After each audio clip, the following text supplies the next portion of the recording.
भाई इतनी crazy one Piece theory आज मैंने रीड की है कि भाई रीड करने के बाद डायरेक्टली मैं वीडियो बनाया, उसके बाद पूरी वीडियो एडिट भी कर लिया। एंड फिर मैंने रियलाइज किया कि ओ मैंने वीडियो में तो इंट्रो डाला ही नहीं। तो अभी मैं वीडियो एडिट करके बैठ रहा था, तो अभी मैं सोचा कि नहीं यार इंट्रो तो बनाना पड़ेगा। तो हेलो गाइस, कैसे हो लोग? स्वागत है तुम्हारा आज की वीडियो में। तो गाइस आज की वीडियो में डिस्कस करने वाला हूँ एक ऐसी वन पीस थ्योरी जो शायद तुम्हारा भी माइंड ब्लो कर दे। तो गाइस ये वन पीस थ्योरी मैंने क्वोरा पे रीड की है। मैं इंटरनेट पे वन पीस की थ्योरीज देख रहा था and guys this is my favourite One Piece theory. Guys ये थ्योरी इटसेल्फ एक काफी अच्छी स्टोरी है। अगर वन पीस का कोई ऑल्टरनेट एंडिंग डिसाइड करना होता तो गाइस ये एक काफी अच्छा ऑल्टरनेट एंडिंग हो सकता था, फॉर मी एटलीस्ट। क्योंकि गाइस मैंने जितनी भी थ्योरीज रीड की है ना, ये मेरे थ्योरीज की लिस्ट में टॉप में है। सो दैट्स व्हाई इस वीडियो में इस थ्योरी के बारे में बात करने वाला हूँ। So guys according to this theory the One Piece is in the moon and Luffy's journey is not going to end in Laugh Tale, but his journey will continue after Laugh Tale and his final adventure will be in outer space. It sounds like Fast and Furious 9, right? But guys ऐसा कुछ हो सकता है according to this theory। तो guys इस theory को जानने के लिए तुमको जाना पड़ेगा स्काइपिया आर्क में। हाँ, वही ओल्ड बोरिंग स्काइपिया आर्क जो कि मेरे को खास पसंद नहीं आया था, जिसमें हमको गॉड एनएल के बारे में पता चला था। हाँ, वही स्काइपिया आर्क। एंड एंड में हमको ये देखने को मिलता है कि गॉड एनएल बेवकूफ की तरह मून तक जाने का ट्राई करता है अपने किसी हॉट एयर बलून में। एंड उसके बाद तो उसका अता पता भी नहीं चलता हमको, एंड आज तक किसी को नहीं पता कि उसके साथ क्या हुआ। सो यस, इसी स्काइपिया आर्क से स्टार्ट होती है ये वन पीस की थ्योरी। तो गाइस देखो, इस स्काइपिया आर्क में हमको एक पोनेग्लिफ देखने को मिला था जो कि था सैंडोरा में। यह सैंडोरा का जो पीस बाद में स्काइपिया आर्क में जाता है ना, जिसको कि वो लोग वहां पर वर्थ के नाम से प्रेस करते हैं। गाइस इस वर्थ के लिए पूरा ये जो स्काइपिया आर्क का झगड़ा होता है ना, ये शुरू होता है। मतलब इस वर्थ के लिए पूरे लोग फाइट कर रहे थे। तो हाँ, इसी सैंडोरा का ये टुकड़ा एंड वहां पर जो पोनेग्लिफ था ना, इसी से रिलेटेड ये थ्योरी। तो गाइस इस पोनेग्लिफ में रॉबिन को एक बात पता चलती है एंड गाइस इस पोनेग्लिफ में लिखा था that an ancient civilization fail. तो गाइस इस सेंटेंस में जो वर्ड है ना फेल, इस फेल से हमको क्या समझ में आता है? हमको तो ये लगता था कि फेल मतलब क्या, एक पुराना सिविलाइजेशन था, अर्थ पे एक पुराना सिविलाइजेशन था जो कि फेल मतलब डिस्ट्रॉय हो गया, वो एग्जिस्टेंस से गायब हो चुका था। किसी ने उसको एलिमिनेट कर दिया, जो कि हम सोचते थे कि वर्ल्ड गवर्नमेंट था जिसने व्हाइट सेंचुरी में ये कांड किया होगा। तो गाइस हाँ, तो व्हाइट सेंचुरी में एक सिविलाइजेशन था जिसका एग्जिस्टेंस गायब हो चुका था, क्योंकि guys somebody did that, somebody erase them. तो हमको ये लगता था, but may be this fell word could literally mean fell from where? Obviously fell from moon। तो एक एंशिएंट सिविलाइजेशन था जो मून से नीचे अर्थ तक आया। तो गाइस अभी तुमको भाई ये इतना अच्छा समझ में नहीं आ रहा है, तुमको लग रहा है कि भाई क्या रिडिकुलस बातें कर रहा है। But let me continue. To further justify this, we need to look at cover story of One Piece manga volume 35, जो कि थ्रिलर बार आर्क का था। तो गाइस मैंने मांगा रीड नहीं की है, बट जिसने ये थ्योरी लिखी है ना, इसने पूरी अच्छे से रिसर्च की है एंड गाइस पूरे मटेरियल्स ऐड करके रखे हैं। तो गाइस इस मांगा कवर आर्ट स्टोरी का नाम है Enel's great space mission volume 35 and education in paintings the ancient moon knights with wings. तो गाइस इस पिक्चर में एनएल एक पेंटिंग के सामने खड़ा हुआ है जो कि बेसिकली एक वॉल पेंटिंग है। एंड गाइस ये पेंटिंग ना एक एंशिएंट सिविलाइजेशन के बारे में बात करता है जिसका नाम है moon knights I don't know, मैं तो इनको मून पीपल कहूंगा। ओके, तो गाइस ये जो वॉल पेंटिंग है ना, ये एक एंशिएंट सिविलाइजेशन को दिखा रहा है इधर, जिसको मून नाइट्स कहते हैं एंड गाइस विथ विंग्स। तो गाइस इनके पीछे विंग्स है। And do you know who else have wings? Yes guys, Skypiea arc में हमने जितने भी कैरेक्टर्स देखे थे, कॉनिस, उसके बाद स्काइपिया के जितने भी रेजिडेंट्स है, उसके बाद वाइपर, सबके पीठ में विंग्स थे। यस, तो गाइस विंग्स का कुछ कनेक्शन है जिसको फर्दर मैं तुमको बताने वाला हूँ क्या है। एंड ये कवर आर्ट जो है ना, ये एक बात तो कंफर्म करती है कि मून पे 1000 ईयर्स एगो एक सिविलाइजेशन था एंड गाइस उन लोगों को कहते थे मून आइनाइट्स। तो गाइस इस बात से तुमको ये तो यकीन हुआ कि हाँ, मून पे लोग थे, मून पे सिविलाइजेशन था। एंड यहाँ पर एक और पिक्चर है जिसमें तुम देख सकते हो सेम पिक्चर है, बट यहाँ पर तुम 3 कैरेक्टर्स दिख रहे होंगे, तीनों के हेयर स्टाइल अलग अलग है। एनएल इस पेंटिंग को देख रहा है, इन पेंटिंग में तुमको लेफ्ट साइड में 3 कैरेक्टर्स दिख रहे होंगे। तो गाइस तीनों का हेयर स्टाइल अलग है। एंड गाइस ये हेयर स्टाइल क्यों इंपॉर्टेंट है ये तुमको इस पिक में समझ में आएगा। इस पिक में तुमको फिर से 3 कैरेक्टर्स दिखने वाले हैं, but guys this time you know this character. पहला तो हो गया एनएल का जो एक प्रीस्ट था, वो पहला प्रीस्ट, उसके बाद है वाइपर, उसके बाद है कॉनिस। तो गाइस ये तीनों जो कैरेक्टर है ना, तुमको स्काइपिया आर्क में देखने को मिले थे। एंड गाइस ये तीनों कैरेक्टर ना सेम रेस के नहीं है। वाइपर कहाँ से? वाइपर इज फ्रॉम सैंडोरा, उसके बाद Conis is from Skypiea, and जो प्रीस्ट है ना उसका नाम है Gedatsu, and guys he is from Bilka जो कि एनएल का होम आइलैंड था। तो गैस तीनों अलग अलग रेस के कैरेक्टर है एंड हमको जो ऊपर पेंटिंग में देखने को मिले थे ना वो भी तीनों अलग अलग रेस के ही थे। जो मून पीपल थे ना विद डिफरेंट हेयर स्टाइल वो भी तीनों अलग अलग रेस के हैं एंड वो मून पीपल थे। एंड ये जो है ना ये अर्थ पीपल है जिनके बारे में हमको ऑलरेडी पता है। अब यहाँ पर एक कंक्लूजन ये निकलता है कि जो मून पीपल थे ना वो अर्थ पे आए थे एंड गाइस उनके जो डिसेंडेंट है ना वो कौन है, वाइपर, कॉनिस एंड गेदात्सु। तो गाइस अलग अलग जगह पे मून के डिसेंडेंट्स है एंड गाइस वो अर्थ पे आए थे एंड ये मून पीपल के डिसेंडेंट है। ये कैसे साबित होता है, तुमने अभी तक हेयर स्टाइल नोटिस नहीं किया, कॉनिस का हेयर स्टाइल देखो वो किससे सिमिलर है, उसके बाद वाइपर का देखो एंड उसके बाद गेदात्सु का देखो, तीनों का हेयर स्टाइल सिमिलर है with those three moon people. अभी भी यकीन नहीं हो रहा तो गाइस इनके पीठ में विंग्स है and guys who else have wings, moon people. तो गाइस स्काइपियंस एंड मून पीपल इनके भी विंग्स है। तो गाइस अभी तो तुमको यकीन हो रहा है कि हाँ maybe they are descendant from moon people. तो अब तुम ये सोच रहे होंगे कि मैं मून पीपल अर्थ पे क्यों आए। तो गाइस ये तो तुमको पोनिग्लिफ में पहले ही लिखा होगा, ancient civilization fail and why they fail, इसके बारे में हम बात करने वाले हैं आगे। So guys according to this theory जो मून पीपल थे ना वो एक बहुत ज़्यादा एडवांस सिविलाइजेशन था, like super crazy advance civilization. And guys ये जो सिविलाइजेशन था ना इन्होंने दो वेपन्स क्रिएट किए होंगे जिनका नाम है प्लूटन एंड यूरेनस, जिनके बारे में हमने ऑलरेडी जान रखा है। And guys Pluton and Uranus किसके नाम है, Pluton is from Pluto and Uranus is obviously Uranus planet. तो गाइस दोनों ही दो प्लैनेट या सेलेस्टियल बॉडीज के नाम है।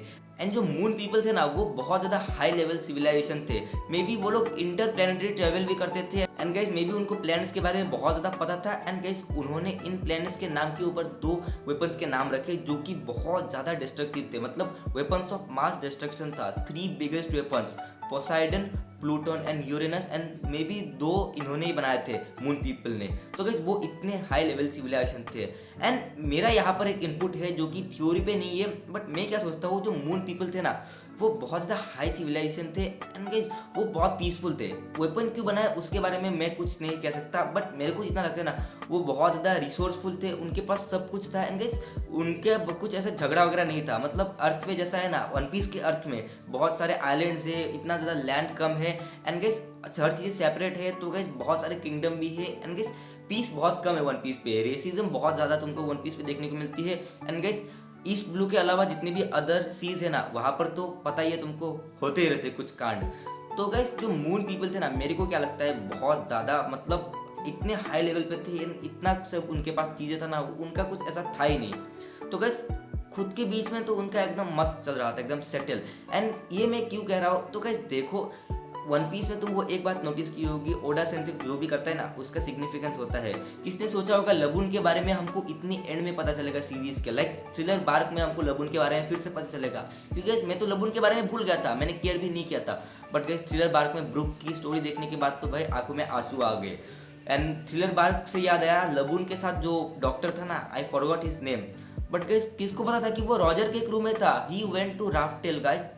तो भाई वन पीस में हर चीज़ का सिग्निफिकेंस है। तो मेरे को ये नहीं लगता कि गॉड एनएल जो मून तक सफ़र करता है ना अपने हॉट एयर बलून में एंडलेस वर्थ, उसके लिए जो कि था प्लेस ऑफ गॉड, बिकॉज वो अपने आप को गॉड स्टेटस मानता था, उसके लिए वो एक गॉड था। एंड उसके लिए जो वर्थ है ना वो गॉड के प्लेस था, मतलब स्टेटस वाला, हाई स्टेटस वाला प्लेस था, क्योंकि उसके लिए लैंड बहुत एक्सपेंसिव चीज़ था, उसके लिए लैंड बहुत इंपॉर्टेंट चीज़ था, क्योंकि स्काइपिया पे लैंड नहीं था, स्काई पे लैंड नहीं था। तो गाइस एक चीज यहाँ पर एक मेटाफोरिकल रेफरेंस है कि जो मून है ना, मून क्या है, अर्थ है। And for God NL and for all the sky people earth is very special. तो गाइस मेरे को क्या फील होता है मेटाफोरिकली, तो मून एक रिसोर्सफुल चीज था एंड गाइस मून सिविलाइजेशन के पीपल के पास ना बहुत सारी चीजें थी, तो वो लाइक गॉड स्टेटस पे थे। But guys not bad God, like not like celestial dragon God type, क्योंकि सेलेस्टियल ड्रैगन तो पता है वो कितने कमीने हैं, खुद को भाई गॉड मानते हैं, गाइस दूसरों को फिल्थ मानते हैं। बट जो मून पीपल थे ना ऑन दी अदर हैंड वो उनके टोटल ऑपोजिट थे, उनके पास रिसोर्स था एंड गाइस वो लोग उसको शेयर भी करते थे अर्थ पीपल के साथ, जो कि थ्योरी पे मेंशन नहीं की गई है, बट मैं लास्ट में इसके बारे में तुमको अच्छे से एक्सप्लेन करूंगा। But now let's move on to the theory that we have. So आगे थ्योरी में हमको ये बात पता चलती है कि अर्थ पे वो लोग क्यों आए मून पीपल। तो गाइस वो लोग अर्थ पे इसलिए आए because they were attacked by space pirate. Yes guys now I have included space pirates. Naruto and Otsuki वाला चीज साउंड कर रहा है ना, नारुतो कितना सिंपल हुआ करता था, बट नाउ उन्होंने ऐड कर दिया ओत्सुकी, तो मे बी यहाँ पर भी ऐसा ही केस हो सकता है। तो guys some space pirate attack them. तो गैस क्यों अटैक किया? Obviously they have money, they are rich and they are advance. तो गैस उन स्पेस पीपल ने उन तक अटैक किया to overthrow them and take their position.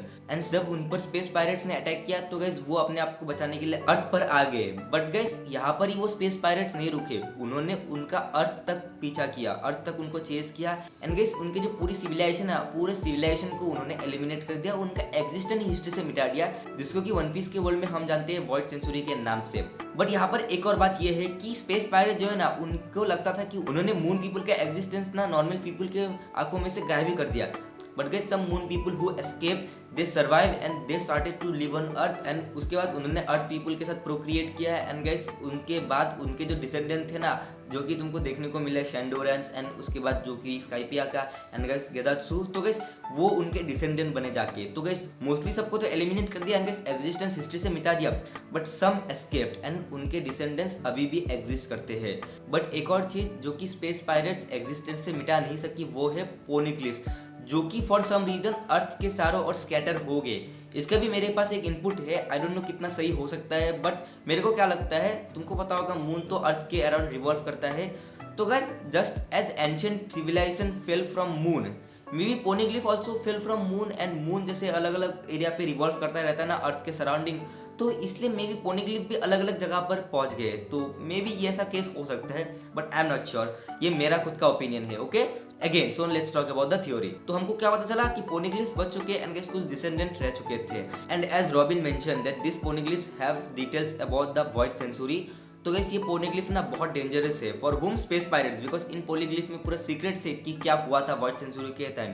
तो गैस अगर ये दुनिया के सामने आ गई तो गैस उनके लिए तो खतरा होगा, क्योंकि गाइस वो अभी किसके पोजीशन में है? Yes guys they are now in the position of celestial dragon. ये थ्योरी के हिसाब से ये है। तो गाइस जो स्पेस पायरेट्स थे ना, वो लोग बाद में सेलेस्टियल ड्रैगन बनते हैं एंड गाइस वो वर्ल्ड गवर्नमेंट को क्रिएट करते हैं, मून पीपल को ओवरथ्रो करते हैं अर्थ पे, बाद में वो लोग रूल करना स्टार्ट करते हैं। बट सिंस पोनिग्लिफ उनके लिए खतरेदार है, क्योंकि अगर पोनिग्लिफ को लोग डिसाइफर कर लेते हैं ना, तो गाइस उससे जो सच्चाई पता चलेगी ना, वो क्या है, वो बहुत ज्यादा डार्क है। एंड गाइस लोग सेलेस्टियल ड्रैगन को ओवरथ्रो करना चाहेंगे, लोग उनको एक्सेप्ट नहीं करेंगे, इसलिए जो वर्ल्ड गवर्नमेंट है ना, वो पोनिग्लिफ पे बैन लगा दिया है। तो गाइस क्योंकि लोग इसको डिसाइफर ना करें एंड गाइस हिस्ट्री का कुछ भी उनको पता ना चले। एंड इसीलिए तुमने एक बात नोटिस की होगी कि अगर कोई हिस्ट्री के बारे में जानने का ट्राई करता है, किसी को पता होता है, तो गाइस वो एक बार भी नहीं सोचते एंड गाइस उन लोगों को एलिमिनेट कर देते हैं। जस्ट लाइक ओहारा को पूरे उन्होंने एलिमिनेट कर दिया था because they were trying to find out about history, the void century. तो गाइस वर्ल्ड गवर्नमेंट ना कुछ भी करेगी छुपाने के लिए उनकी एट्रोसिटी, उन्होंने जो किया था, सेलेस्टियल ड्रैगन्स ने जो किया था, जो स्पेस पायरेट्स थे ओरिजिनली।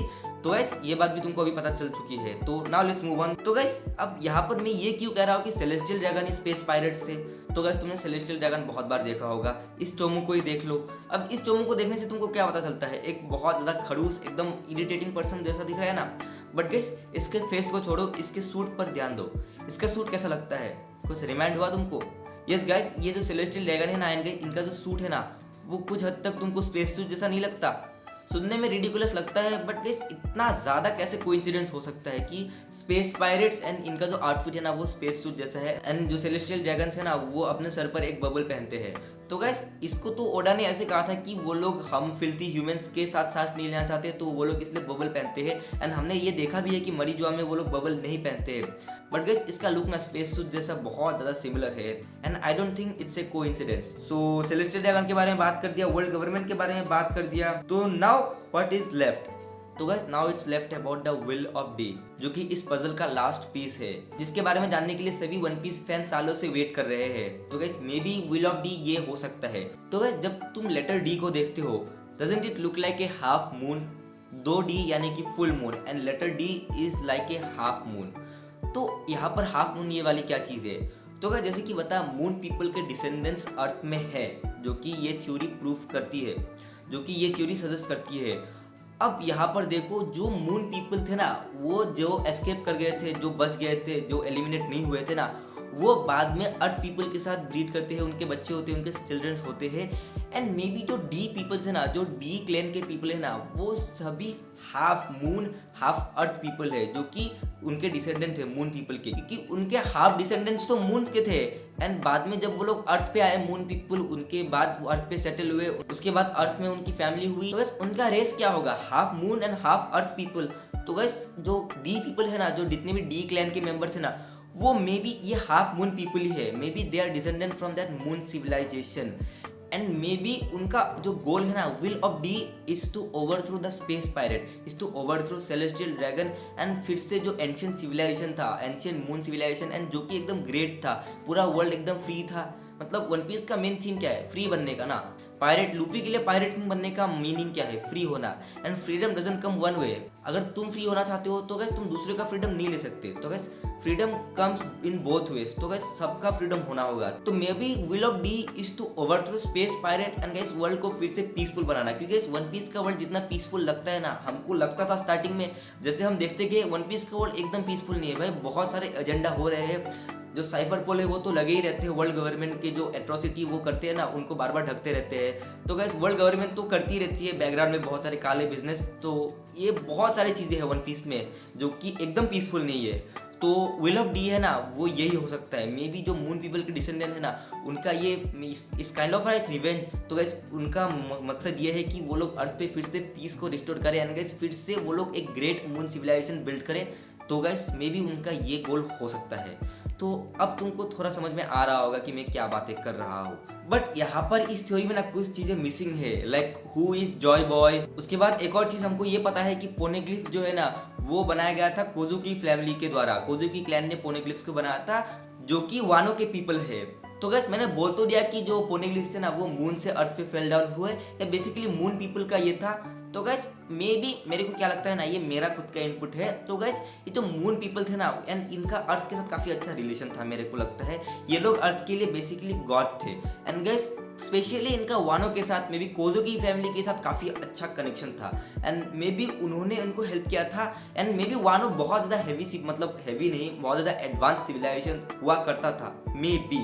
एंड कोजो की फैमिली ने उनके साथ मिलकर जो पोनेग्लिफ्स हैं वो बनाए थे। एंड गाइस उन्होंने हेल्प किया था उनको सेपरेट करने के लिए, मतलब अर्थ में जो पोनेग्लिफ्स है ना, वो अलग अलग जगह में उनको ट्रांसफर करने के लिए। मे बी ऐसा भी हो सकता है, या मे बी जो कोजो की फैमिली है ना, उन्होंने ही मून पीपल को अर्थ तक आने में हेल्प किया था, या अर्थ में शेल्टर दिया था जब उन पर स्पेस पायरेट ने अटैक किया था। एंड मे बी इसलिए वानो वर्ल्ड गवर्नमेंट का पार्ट नहीं है। मे बी जो स्पेस पायरेट थे ना, वो पहले अर्थ पे आए एंड अर्थ के पीपल को बोला कि जो गॉड है ना, तुम्हारा गॉड है मून पीपल, वो लोग एक्चुअली बुरे पीपल है, उनके पास प्लूटोन यूरेनस वाले वेपन है। तो उनको ब्रेन वॉश किया, just like in Dressrosa arc Doflamingo ने जब लोगों को ब्लैकमेल करके किंग के खिलाफ कर दिया था ना। तो मे बी जो स्पेस पीपल है ना, वो अर्थ पे पहले आए, उसके बाद मून पीपल के खिलाफ कर दिए। बट वानो खिलाफ नहीं हुआ उनका, वानो स्टिल मून पीपल पर बिलीव करता था एंड उन्होंने हेल्प किया। So that's why वानो never become a member of world government. तो अभी भी वानो वर्ल्ड गवर्नमेंट का मेंबर नहीं है, ऐसा हो सकता है। एंड बाकी किंगडम्स में शायद उनको हेल्प किया, क्योंकि वो लोग ब्रेन वॉश थे, उनको गलत इन्फॉर्मेशन मिली एंड बाद में उन्होंने हेल्प किया। तो मे बी उनमें से 20 रॉयल फैमिलीज को सेलेस्टियल ड्रैगन का पोस्ट दिया। Like as we know that the celestial dragons were 20 royal families who created the world government, जो कि हमको बताया गया है एनिमे में। मे बी जो 20 रॉयल फैमिलीज थे ना, जिनको कि आज हम सेलेस्टियल ड्रैगन के नाम से जानते हैं, मे बी इनके ऊपर है स्पेस पायरेट, जिन्होंने इनको बोला कि तुम हमको हेल्प करो, हम मून पीपल को ओवरथ्रो करेंगे। एंड बाद में उनको सेलेस्टियल ड्रैगन का पोस्ट दे दिया गया। And may be celestial dragons को भी अंडर द शैडो कौन कंट्रोल कर रहा है? Space pirates. And space pirate का रीडर कौन है? इमू सामा। इसके बारे में मेरे को नहीं पता, अभी मैंने ये खुद से बताया है, तो आई डोंट नो, कुछ भी हो सकता है गाइस। इट्स थ्योरी एंड सभी ने थ्योरी नोमी खा रखी है, मैंने भी खा रखी है, फर्स्ट टाइम आज मैंने भी खा ली। तो ये मेरा थ्योरी था, मेरा एंड जो ऑनलाइन मेरे को थ्योरी मिला तो मैंने कंबाइन कर दिया। एंड जहाँ पर बात रही जॉय बॉय की, तो गाइस जॉय बॉय के बारे में मैं इतना ज़्यादा श्योर नहीं हूँ। May be Joy boy was a warrior, जो कि मे बी एक लीडर भी हो सकता था, जो मून पीपल का लीडर था, जिसने बहुत ज़्यादा हेल्प किया होगा, जिसने जो स्पेस पायरेट के साथ फाइट किया होगा। एंड जॉय बॉय के टाइम जब पीसफुल था, जब स्पेस पायरेट ने अटैक नहीं किया होगा, वर्ल्ड पूरा फ्री था। इसलिए रॉजर तो ये बात कहता है ना, तुमने देखा होगा 968 एपिसोड में गोल्ड रॉजर ये कहता है कि Joy boy I wished I could have lived in your time. May be वो टाइम इतना अच्छा था कि रॉजर को इसलिए यही लगता था कि जॉय बॉय के टाइम में अगर रहता तो मैं पूरे वर्ल्ड को बिना किसी प्रॉब्लम के साथ ट्रैवल कर पाता, मतलब पूरा वर्ल्ड फ्री रहता। क्योंकि रॉजर के टाइम में ऐसा नहीं था, पूरा जो वर्ल्ड है ना, वर्ल्ड गवर्नमेंट के थ्रू एकदम रेस्ट्रिक्टेड था। मतलब ना तुम ग्रैंड लैंड में जा सकते हो, तुम कुछ भी करो तो भाई तुम्हारे ऊपर बाउंड्री लग जाती है, मतलब फ्रीडम एकदम नहीं था। But may be Joy boy के टाइम में ऐसा था, Joy boy was may be the leader सो ऐसा भी हो सकता है। तो बहुत सारी चीज़ें हैं, बहुत सारी चीज़ें मैंने मिस भी कर दी, बहुत सारी चीज़ें गलत भी हो सकती है, बट इंटरनेट पे मेरे को जितनी चीज़ें मिली, जो मेरे को समझ में आया, वो चीज़ें मैंने ऐड कर दी एंड जिनको ये थ्योरी प्रेजेंट की। तो इसलिए अगर तुम इस थ्योरी के साथ थोड़ा भी एग्री करते हो तो कमेंट में मेरे को बताओ, एंड अगर तुमने ऑलरेडी ये थ्योरी कभी देख रखी है, कभी सुन रखी है, तो मेरे को बताओ ये भी। सो आज की वीडियो के लिए इतना ही था। अगर वीडियो पसंद है तो वीडियो को लाइक करना है, मैं तो चैनल को सब्सक्राइब करना है। मैं तुमसे अगली वीडियो तक कीप वॉचिंग, कीप स्माइलिंग।